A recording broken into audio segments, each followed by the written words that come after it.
Whoever is going to eat this, congratulations. I know I'm gonna eat it.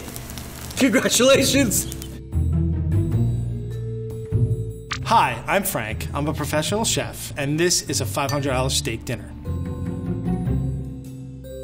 Hi, I'm Lorenzo. I'm a home cook, and this is gonna be a $16 steak dinner.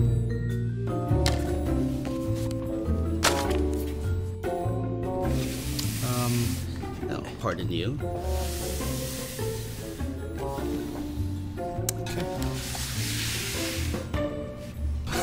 Coca-Cola, huh? I mean, this is just somebody went out in the forest and went nuts.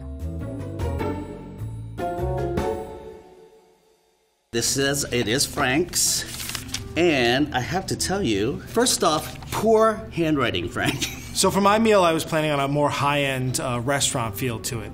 I had a butter-based ribeye steak. Holy smokes, look at that. I don't think I've even ordered that before. I had fondant potatoes. Fondant potato, what does that mean? With caviar and creme fraiche.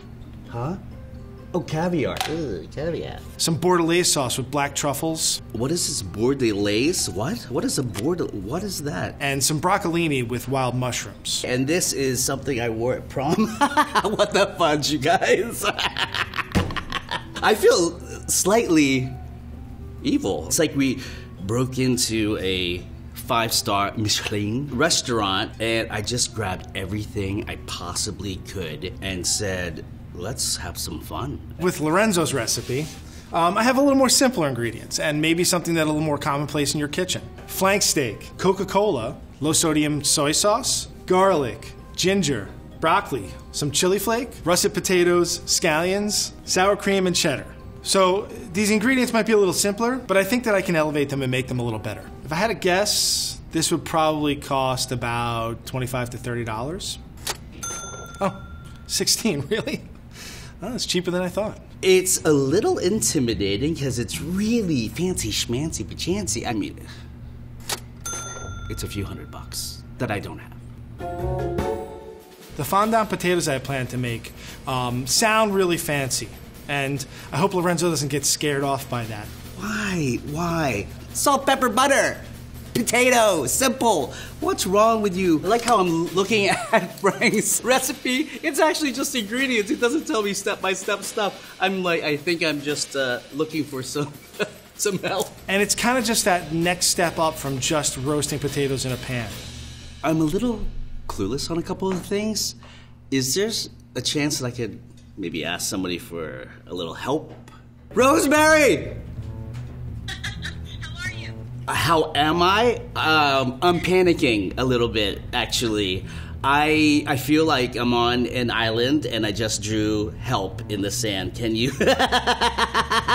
Fondant potatoes. Oh, they're delicious. So what you're going to do is you're going to trim off the very edges and you're going to cut them in half and peel them. They're going to look kind of like scallops and sear the top, get it real crispy. Okay. And you're going to take them and flip them, sear the other side. Okay. And then you're going to add a stock, like a chicken stock or a vegetable stock. Okay. And finish them in the oven. Thank you so much, Rosemary. I appreciate it. Take care. It just sounds more complicated, but it's potatoes. You know, I can do it. Bing! Oh, Lord have mercy. Okay, so I've got all my lovely russet potatoes, pretty much like little stools, and I'm gonna sear both sides. Originally, Lorenzo planned for this to be a regular baked potato. So what we're gonna do is twice baked potatoes. A little more fat, a little more flavor, just a little more deliciousness, okay? Baked potato butter is great. Twice baked potato with cream cheese and cheddar is even better. All right, so I have the garlic. I'm just gonna crush it. I have the ingredients and I know, it just doesn't tell me how to put it together. That's the mystery. First thing I'm gonna do is I'm gonna bake it. I'm gonna poke a few holes in it just to let steam escape so my skin doesn't rupture. I'm gonna wrap it in foil. I'm gonna bake this potato about 350, 45 minutes to an hour. I already hear Rosemary saying that's not long enough. It has to be darker and you didn't sear it long enough. And this is a Gigantosaurus tongs. What the heck? So this potato was baked for about 50 minutes. When you squeeze, you can see there's a little bit of give. So what we're gonna do is we're gonna take the potato, slice it in half. And very carefully, with not trying to break the skin, I'm going to take the center of the potato out. I want to leave a little bit of a wall there so it's not just skin, just so that it holds together. And I'm just going to kind of like mash this up a little, just so I don't have any big chunks. Yeah, see, I should have turned it up all the way. That's more like it. Oh, there you go. Hello. That is, all right, Rosemary would be happy with that. Okay. Okie dokie Sudoki. I'm gonna add all my flavorings to this. A little bit of sour cream. Well, maybe not a little bit, maybe a lot. Salt and pepper, definitely. We're gonna grate a little cheese. I got some nice cheddar here. Don't be skimpy with the cheese. It's gonna add some richness, a little bit of sharpness to this. I'm gonna use scallions as a flavoring for this. This is one of those ingredients that people will do this. They'll cut the root end off. They'll either use all the white and throw away the green, or use all the green and throw away the white. I use the whole thing. All of it's good. And we're gonna mix it really well. Always taste your food. Delicious. At this point, you can probably just scoop it in with a spoon. I'm gonna use a pastry bed, okay? It gives me a little more direction. I can make it exactly the way I want it. It doesn't look like you didn't care and just kind of flopped it on there. The pastry bed gives a little more of an elegant feel to it. So at this point, we're gonna put them in the oven, and we're gonna let the top get a little brown, let them warm through, and then we'll garnish later. I need to turn this down because I don't want to burn my butter. I'm not sure how much butter is in here, but I would imagine, yeah, of course, you add the butter first. I'm guessing that's 1 tablespoon, 2 tablespoons, 3 tablespoons, 4. Oh, I'm going for it. It's like a stick of butter, I think. Let's let that go. Oh, let me put my yeah. While that's happening, I mean, potatoes and butter. You win. Rosemary. Hugs. We are moving on to the sauce that I have no idea how to pronounce. Bordelaise sauce. Thank you, Frank. In Lorenzo's recipe, he marinates the steak in the Coke and the soy sauce. I'm not gonna do that. So what I'm gonna do is I'm gonna take the marinade stuff and make a glaze out of it. So if you wanna dip into it later, you can dip into it. If you wanna just taste a nice piece of meat, taste a nice piece of meat. Hopefully no one shook this up. So in places that I've seen Coca-Cola used in marinades and baking, it usually comes from the fact that there was sugar rationing during World War II. So I'm gonna cook this down, basically just dumping everything to the pot and letting it reduce down. And I'm gonna look for this. Right now the bubbles are gonna be really small and kind of fluttery. And then once this starts to get a little thicker, you're gonna see bigger bubbles that take a little longer to burst. You wanna just reduce it until it starts to thicken rather than till it's dry. If it gets dry, it's gonna burn. All right, now I'm gonna do the red wine reduction. So I need to reduce this about a cup, Frank says. It's about a cup, a little bit more than a cup. I'm going to add my shallots, fresh thyme, and bay leaf. Easy peasy. So far, so good. Ow, no, just kidding. Let's put a couple of these in. We can also... That looks like a very rich sauce. The color's fantastic. Not quite sure how thick it's supposed to be. Earth calling Rosemary. Come in, Rosemary. What did she say? Can I ask you one more thing, if you have time? Okay. Sauce, I have sauce that he wants me to make. I'm telling you what, Frank is not getting the Christmas card this year, I'm telling you. It calls for 1 cup of wine. How much do I reduce that? So stick a spoon in and then run your finger down the back. Oh. If it grates, that's a nice thick enough sauce. Okay. If not, worst case scenario, just drink the wine when I'm done. That is the test she wanted me to do, the old back of a spoon test. And if it leaves a nice clean line, I know my sauce is thick enough. Totally coated the spoon. Thanks, Rosemary. Turn this off, and all I have to do now is shave some black truffle. Oh, wow. Never had one of these guys in my presence. It's earthy. With truffles, for the most part, they're best when they're freshly sliced on top of things. Let's see, how much does he want us to do? Oh, the whole thing? Wow. There's truffle products that have kind of those truffle flavorings in them, but when you get a fresh truffle, it should be sliced at the table in front of your guests. It's not just for the flavor, it's for the show as well. It tastes expensive. All right, guys. Bordelaise sauce with black truffles. The next step is to do our steak.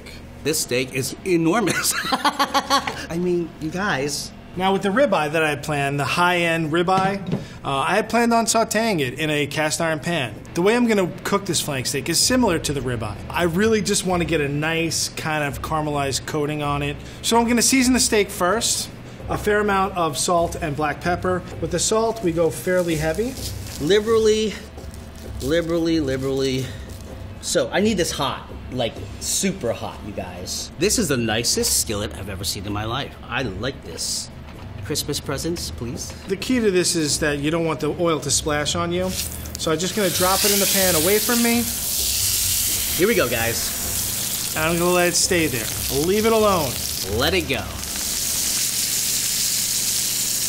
This is gonna take a few minutes. Send these smoke signals. Dinner's almost ready, people. Come and get it. I'm gonna flip it away from me.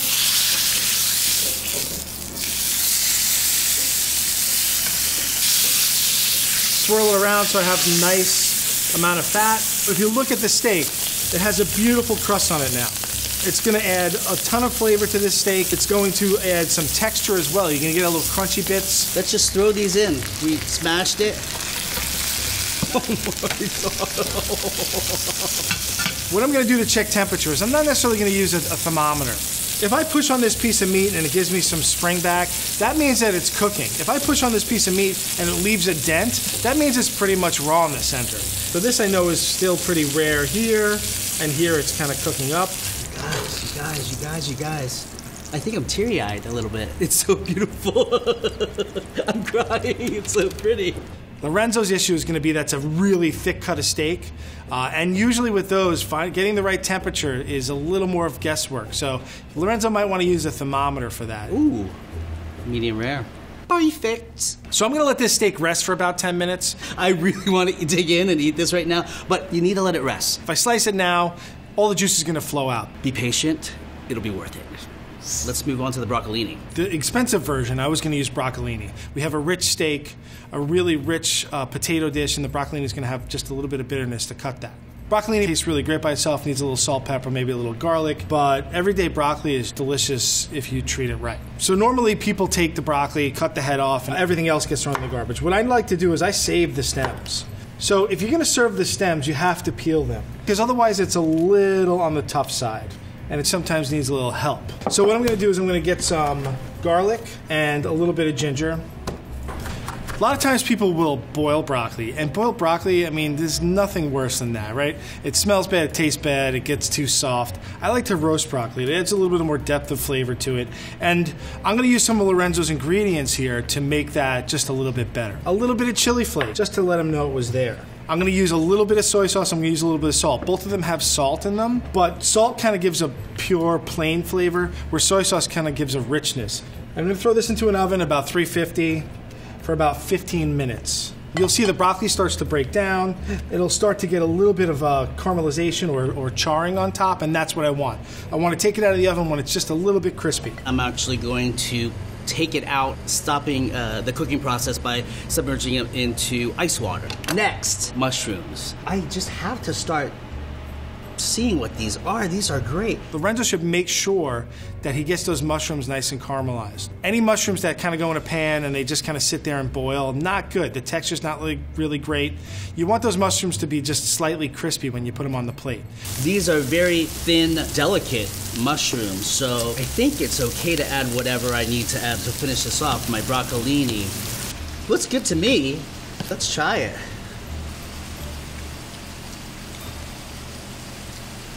Wow! This is lovely. Lovely, lovely, jubbly is all I have to say.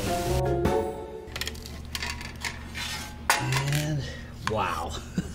It's heavy. It hurt my wrist. It's so heavy. The most important thing for this piece of steak is to cut against the grain. That's because if you cut it with the grain, it's just going to be super chewy. It looks so good. Does it look good?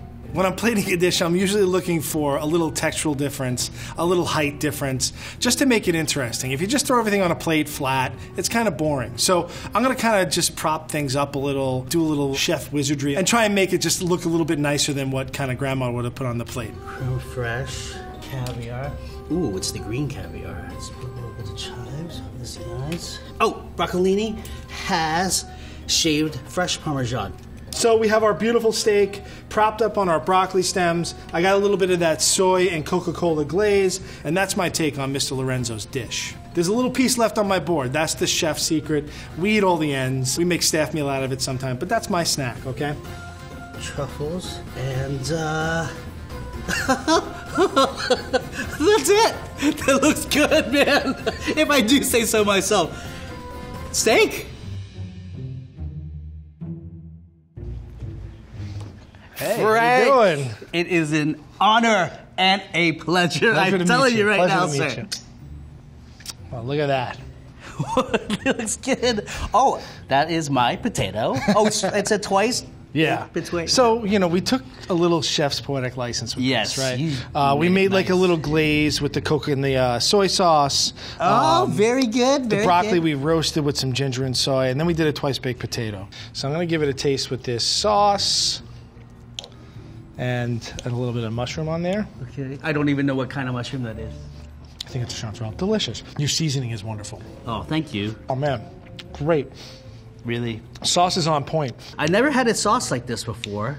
It's one of those classic French sauces. You know, you would think it'd be too rich, but it actually is a good foil It for the steak. looks like it would be so No, rich because the color. Look at the color. it's a great compliment. It's different. That is good. Let's taste yours now. Okay, let us get a little bit of this and your... I'm nervous too now.